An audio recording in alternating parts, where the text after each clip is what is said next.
this is the wrestler turned beauty. But that's not only that, right? Because when I did not research, I'll say stalking, because everybody that, I meet to do a podcast, I look, social media, it's easy to look everybody up, right? So I see a lot of, everybody says, education doesn't matter. And no, if you're going to be injecting my face, it does matter. But I see behind your name, the RN, and then running your business, the BSN, a lot of letters. So first of all, congratulations, because you've achieved a lot. Thank you. But tell me what you're doing now, and then I want to talk about the road to get there. So at first I achieved my associate's degree in nursing, so I became a RN. Then the day I finished my board's exam, I started my BSN, which is the bachelor's program. Then soon after, maybe For nursing, right? For nursing, right? Maybe a week later, I started my APRN program to become a nurse practitioner. Wonderful. And I just recently graduated. Oh, congratulations. Yeah, thank you. And I'm waiting to take my board's exam, studying a ton. Meanwhile, the school offered me a scholarship to continue my education and doctorate of nursing. So I took... You do it. I did. That's I was wonderful. like, okay, how am I going to start a new business here in Tampa, study for my board's exam, and now do homework for the doctoral program. It'll be done. You're going to get through it. Thank you. But if they have selected you for free money, think about it. Yeah, it's free money. If schools don't give free money to everybody, if they have selected you for a scholarship, it is because they think you will best represent their program. Yeah. And that's not just a compliment, it's an honor. So you have to take it. Of course. And honestly, there are ridiculous people who attend parties and, have random people injecting their face and all that insanity. But to me, if you're going to do something like this to make yourself feel better, you can't guarantee anything, but you can do the research to know if the person that you are going to has sought enough education to be qualified. It's licensed, number one. And it's licensed in because good topic, because as I'm from Brazil, okay? I've been seeing a huge epidemic of people that are not licensed. Horrible. Here in America. They come to Miami first, I bet. Orlando, perhaps. There's so many in there that but I'm a doctor in Brazil. Tough shit. You're not here, right? Oh, wow. So, perhaps you're a lawyer. No, that's your job. You're saying, okay. So that's your job, right? So God forbid something happens. They have nothing to lose. They get on the airplane, off they go back to Brazil. So I think, having these patients know better, hey, you can actually research this professional's license. Make sure they're licensed in America. They attended school. I think that's a must nowadays. Absolutely. People talk about accountability. Yeah. I mean, you raise a good point, because people will say, well, that person is a doctor in another country. Don't be so arrogant. They may have just as much knowledge or not. Yeah. We don't know. Mm-hmm.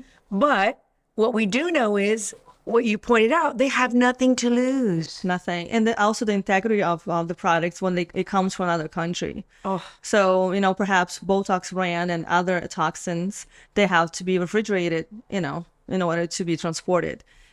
So that's another question that I have, and there's so much things that we saw. There's recently someone that passed away in Brazil from a peeling. This man died within a few minutes after the application. No one in this video that I saw yesterday attempted to do CPR, check his pulse or his respiration. So yeah, it's incredible. Like this epidemic that's going on right now, it's very concerning to all of us who work legally and has, a degree and licenses and whatever the insurance might be. So, well, not only is it tragic in a lot of instances, but it gives the whole profession a bad name, or not necessarily even just the profession, but the procedures. Yeah. You have somebody like me who would love to have better lips, but I'm chicken shit. So if I'm considering this in an educated way and I'm looking at the risks, and I read something like that, maybe it wouldn't be a risk if somebody like you who's qualified, who's certified, who has a license, who has, products that have some integrity behind them. But I don't know that. And so, all that's sort of bad press for something that might be safe otherwise. And gotta remember that adverse reactions can happen to anyone, right? But if it happens between, let's say, if my patient happens in my office under my care, I'm going to take care of it. So we're prepared for it. You're prepared because you are an RN. You know what to do. You're not going to stand by with your mouth gaping open, not sure what the next step is. Right. No CPR, nothing. Yeah. That makes sense. Oh, let me Google it first. How many compressions? Right. Let me Google. Well, this has been a long road for you, though. Yes. You're Brazilian, right? Uh-huh. So how old were you when you came to the States? I was 19. So you were a baby. Yeah. I mean, kind of. Kind of. Well, a baby in the States. Yeah. When you come from another country, 17, 18, 19, people have more maturity because they've been through a little bit more. Yeah. I think. But you get here and Shocking. what was the first thing that was shocking? It was February 5th, I believe, about 20 years ago, or 19 right now. I lost count already. It's been 20 years. So my father picks me up from the airport and he was like, well, by the way, tomorrow you're going to start working. He brought me to America because I was not really doing well in college. I was going for dentistry in Brazil. So He was going to teach you hard work. Yeah. You don't want to study, you're going to work hard. exactly. So I was like, you know what? I'll take this opportunity. I'm going to make a lot of money I'll go back to Brazil, finish my degree, and I'll never talk to you again. I told you were 19, right? That's a 19 attitude. The experience was very hard. But, at the end of the week, when she gave me, I don't know, $500, God, that was a lot of money.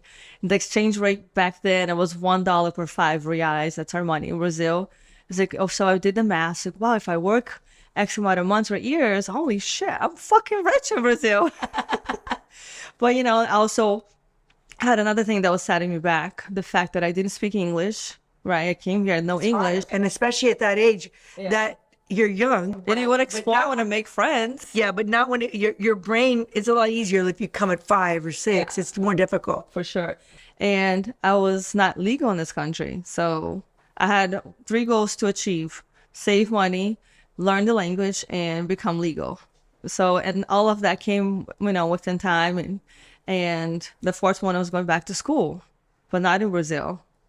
I was like, no, I love this country. There's a lot of opportunities, but how can I get there? So it was a long trajectory to get here, but I'm here now. 20 years old. Right. Well, but and it is, people don't realize that the path to making sure that you're legal here for some nationalities is a snap. Like until Obama took the ability for Cubans to just touch your toe here, they were, now they, people that I know have had to, engage in some of the things that Brazilians or people from other countries have had to do for a while.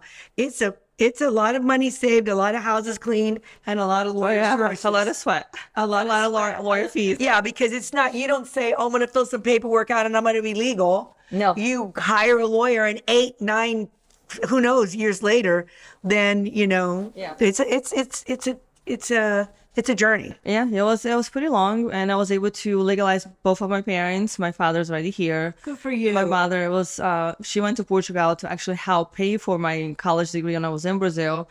So I was able to bring her back from Portugal to Brazil and get her legalized through Brazil and then come to America. Oh, so you have your whole family here. I do. That's wonderful. Yeah. And you made it happen. Yeah, well, it did. Yeah, but he brought you to clean. And I was told that you, at such a young age, decided, I'm going to create my own cleaning business. Oh, yeah, that is true. So after receiving the symbolic amount of $500, to me, it was a lot of money, right? But, I couldn't help to see that she was getting paid about $300, $250 per client. I was like, no, I'm going to come up with my own business. So I get ambition up. My father's a businessman forever. And so I was like, okay, so how can I do this? We didn't have internet back then, or this, I don't know, accessibility to Google ads, Facebook ads, whatever it was. So I went to a printer place and I was like, well, can you put an ad together so I can just go to people's house and hang this thing on the doorknob because I know I cannot deposit into the mailbox. Ah, you knew the law. It's illegal. So I knew that at least that I don't want to get in trouble because of that. So I got a lot of clients from doing that. So I would drive around the neighborhoods that I knew that was wealthy. And later, a little years later, months later, I don't remember now, the same person who employed me, I ended up buying her business too. So I grew even more and I had people working with me, for me. And when time was right, and I just sold my business and went back to school. Oh, that's awesome. Where did you go to school? So I started in Connecticut. I went to first Goodwin College in Hartford, which is a private school. But again, I didn't have any college courses here. So I started And in from English. English 89. Okay, so anybody who's listening to this, I want you, before you just automatically assume that, okay, that's what people do, to pretend that right now we all have to move to Poland. There's a war, something. And you've got to learn another language and be educated in it at that level. Right. And then read the language was really hard. So taking those pre-college classes, I think 89, 99, 101, whatever it was called, taught me how to really write and read English. Before I knew how to speak. Mm-hmm. So it got really, really hard. One of the classes I think I had to retake, I don't remember which one was it. So, and then meanwhile, I was married to my ex-husband, Tom, and we had an opportunity to come to Florida. So I stopped studying to, pursue something different career. And later on, then I went back to nursing school in 2018. I continued my education. So here you so beautifully put together and everything. Thank you. I'm having a hard time imagining you wrestling. That was an opportunity. So Okay, where do you get the opportunity to wrestle? How does that even happen? I know, right? What a weird thing. And for months, Were you beating your husband's ass somewhere and then somebody said, you could be a wrestler? Like, no, how I does was that getting happen? beat up because, I was a new girl on the block. So all of those bitches were taking advantage of me. Oh, no. But how did you even get involved with that? It got to the point like I was not happy about my body. And I saw someone posting online, I'm going to do a fitness competition. I was like, fucking me too. Because I always find a motivation for other people as a motivation for myself. So I enrolled myself with the same coach that this girl had. And, he taught me a little bit of eating, exercising. Not even a month before our competition, I looked like shit. But again, it taught me something. So I was like, well, I can get better. I can improve my body. I can get in a better lifestyle and eat healthier. But it also gets to the point that's not even healthy because there's a lot of starvation in this process. Oh, yeah. And I love eating. So I've done a few competitions. And then there was one year by my house in Connecticut. It was called WBFF, whatever. So There's a big, isn't there a big Brazilian or Portuguese population in Connecticut? Yes. Okay, I thought so. Yeah, tons. My clientele in Connecticut, actually, my patients are 99% Brazilian. Do you still have a practice in Connecticut? Yeah. Wow, okay. So I enrolled to this competition and I won a pro card, whatever the thing was. That's pretty cool. I was like freaking skinny as shit. I was 110 pounds. How tall are you? I'm only 5'4". Oh, but 110 is emaciated. Yeah, it was not okay. Anyway, so I've done another few competitions. Then the last one was in Montreal. And then we're in Canada, and I think they have people from a wrestling company, WWE, looking for talent for a reality show. So they picked up some of us. But you were 110 pounds. Who are you going to wrestle? After that, I was a little bit better. Okay. In the process until I got there, I was a little bit better. And they brought us to Orlando with, among other people, and, a shit show, whatever. So I was not picked, and then I got picked because someone had a heart problem, and I did. I was, And then, yeah. And then WWE did not hire me, luckily. Because, I don't think I could be employed by them because of my personality, regardless. But some other company hired me, and then in between the process of starting working for them, I got myself trained in Mineola by Alpha Noah, something like he's the Rock's uncle, whatever. Oh, wow. Someone that was good, whatever. So I went there, and then it looked good for the resume. And off I went to this weird career of wrestling and getting beat up and sore. And How long were you doing this? I don't know, maybe 2 years. I don't know. But every day I was like, why the fuck am I doing this? I'm too smart. Were you making a lot of money? Maybe yes or no. I don't know. It's a lot of money, but it gave me relevance for Instagram. So I started making money with endorsements and posting for other companies. So, I always been an entrepreneur. So that was great. I had, my own time, my money. So, and it just got to the point, I was like, I'm too smart for this. I'm not going to go anywhere. I'm getting older. It takes a lot in your body. And then we found out that my ex-husband had cancer. And I was like, no, I'm going back to school. So I did. Yeah, we a long time ago I took care of a wrestler in a legal case, and we did a diagram of all of the injuries he had, and if you started, there was something Head to toe. head to toe, head to toe, because Even the toe probably broke.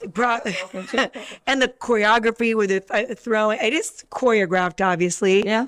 What was so crazy about the WWE that you didn't think your personality would fit with them?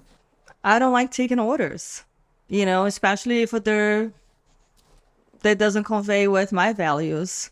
So I'm going to say no, fuck you, whatever. So I'm for sure I will never be a good fit for that company.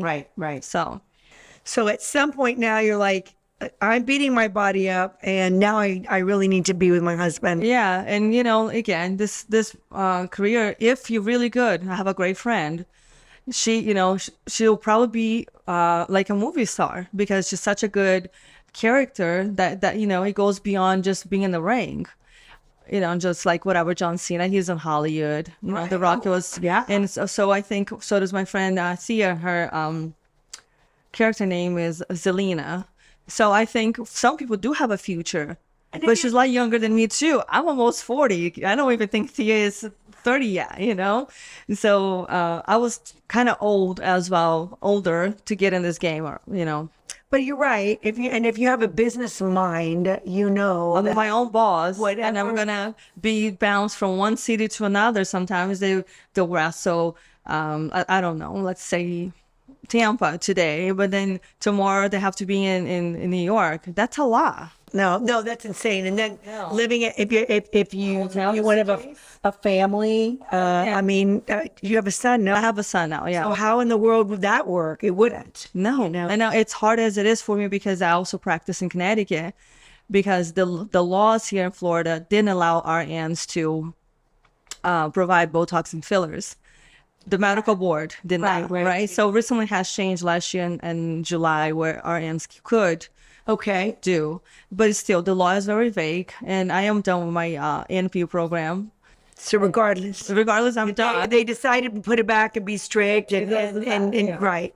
So, but again, between this time studying, I established a business in Connecticut because I couldn't work here, where I go there every other week from Thursday through Saturday, sometimes a little bit less. Obviously, I want to make my trip worth if I'm not going to be with my son. So, and then, usually I go there and do my thing and come back. So you have a business here, and then Starting a business here.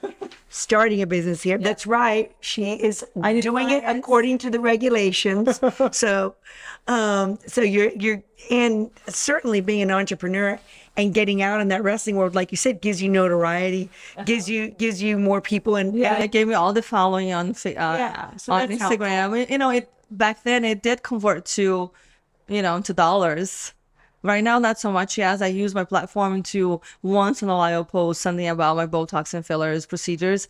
But right now, I've been so busy for the past few years that I don't have time to post anymore. So I was just talking to people today. How can I improve that? How can I get back on, in this game of social media? Because once upon a time, I inspired people on eating healthier and exercising. How can I inspire people to now take care of themselves? They feel good about themselves. Yeah, There's a lot of stigma about Botox and fillers. A lot of people like, oh no, I'm going to age this way. I totally respect that. But for those who wants to improve, look even prettier. it is a different mindset. I'll tell you this because I'm 60 years old, and No way. I Wow. and the problem, the thing about it. Well, I come from a different perspective because I see everything bad. I mean, if it happens, to 1 in 250 people because of a surgery, they're going to come to a lawyer. So my cabinets are full of bad news. I understand. So, I do. I You saw so much people fuck up. say like, I think somebody else said to me earlier today, like, well, whatever's going to happen, what's going to happen. I was like, not always.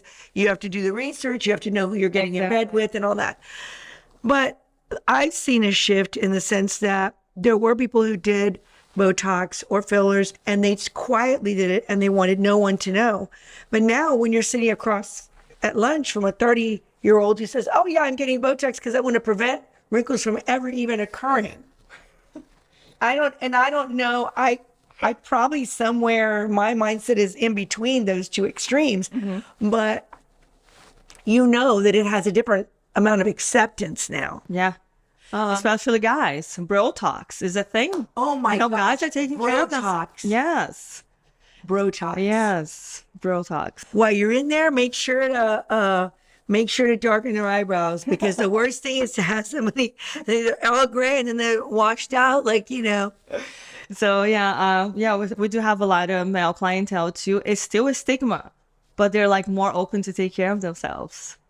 And they feel better about themselves to do something. It's not just working out, eating healthier, or doing hormones, right? Now let's take care of our appearance as well, our face. Yeah. I do think that if something is low risk, and I'm not saying no risk, there is nothing that's no risk, but if something is low risk and you have found qualified people, and if it's something that's bothering you every day when you look in the mirror, that I think it's a viable option for people to think about. So then your business here, so you had a business in Connecticut, you have a standing clientele in Connecticut, you have experience in Connecticut, and now licensed here. And so what is the name of your new business here? Baby Faces Med Spa. Baby Faces Med Spa. That's neat. Where is it at? So it's right down the street from where we are right now. It's on Ehrlich. Okay. Right next to EO's gym. Oh, that's good. People who care about their bodies are right there. Right. So I'm starting small. I don't have a big ego. I never wanted to open a huge office, to have a huge overhead. It's just a small little suite. That's how I started in Connecticut. So I'm doing the same thing that I did in Connecticut. I'm copying my business model here because it worked. So, yeah. Otherwise, you wouldn't be flying there every so often. No, absolutely not. That's right. So I wonder, well, you'll have to see how it goes. I bet you it's nice to get off the plane in Connecticut now in summer. Yes or no? Gross. It just got old. I've been doing this for so many years now. Traveling is tiring. Like, it's something about flying that makes me even more tired. I don't know, air pressure maybe? Who knows? I think mentally, because I used to have to fly a lot before Zoom and before COVID to do depots in a lot of different places. And it just hits different when you sit down next to somebody who's going to Cancun, and they're going somewhere for fun and they're relaxed. Yeah. It just hits different. You're geared up. When you get there, you have work. You've got to perform when you get there. You've got to hustle to get back. It's just a different mindset. Yeah. So, especially when I have patients like, I'm going to land at 9 a.m., but I have to be at my office at 11, and the flight is delayed. Because sometimes I can't leave my son, and I have to go the day of. Yeah. So it becomes a little stressful. Well, and traveling away from your son. Yeah. How old is he now? He's 3.5. Okay. So it gets more and more difficult because at 3, they get this great personality, and at 4, they're your little friend. And at 5, they've got a lot of their own social life because they're in kindergarten and they have people that they have a birthday party. So Baby Faces is going to do great. Thank you. And then you're going to maybe wind down one day in Connecticut. I would hope so. I always cater to my clientele in there. Let's say if we don't do weekly trips, it'll be every 6 weeks or something, but I'll be there for sure.